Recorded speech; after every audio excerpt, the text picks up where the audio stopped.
৬৬টাও নাই, বেতনটা কালকা দিব মনে তো করে। আচ্ছা মহাজন, আপনি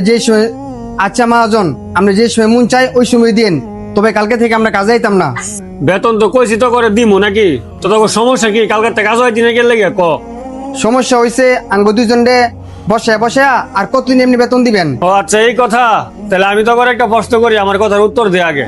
পৃথিবীতে এমন কি ব্যবসা আছে যে ব্যবসার খারাপ সময় আর ভালো সময় নাই? ভালো সময় আর খারাপ সময় নাই এমন তো কোনো ব্যবসা আমার জানা নাই।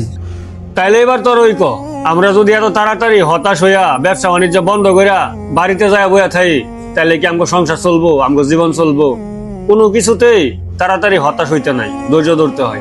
একটা কথা মনে রাখি, সবসময় মুরব্বীরা বলতো যে ধৈর্যের ফল নাকি অনেক মিষ্টি হয়। ধৈর্য ধর, কাস্টমার কখন আসবে আমাদের রিজিক নিয়া আল্লাহ পাক ভালো জানে। আচ্ছা ঠিক আছে, যাও, যায় তালাগুলা রেডি করো, দোকান বন্ধ করে বাড়িতে চলে যাই। ভাই, আমি নরসিংদী থেকে আইছি। আমি নরসিংদী একটা 5 তলা 5 স্টার একটা হোটেল খুলতেছি। আমি শুনছি আপনাদের দোকানের ফার্নিচার বলে অনেক ভালো, এজন্য আমার 5 স্টার হোটেলের জন্য ফার্নিচার গুলা নিতাম আসছি। ভাই, দামটা একটু কমায় লাগেন, আমার হোটেলের সবগুলা মাল আপনার দোকান থেকে আমি নেব।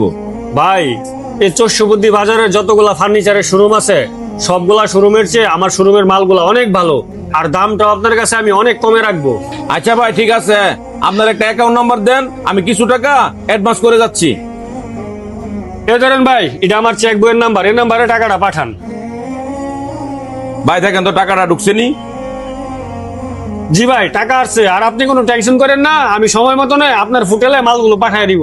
আচ্ছা ভাই, তাহলে যাই, হ্যাঁ, তাড়াতাড়ি পাঠাই দিন। ইনশাল্লাহ ভাই। দেখছস ধৈর্যর ফল যে মিষ্টি হয়। তাড়াতাড়ি কারখানার যা, এ মাল রেডি কর, যা। আচ্ছা মহাজন, আমি এখন যেতেছি।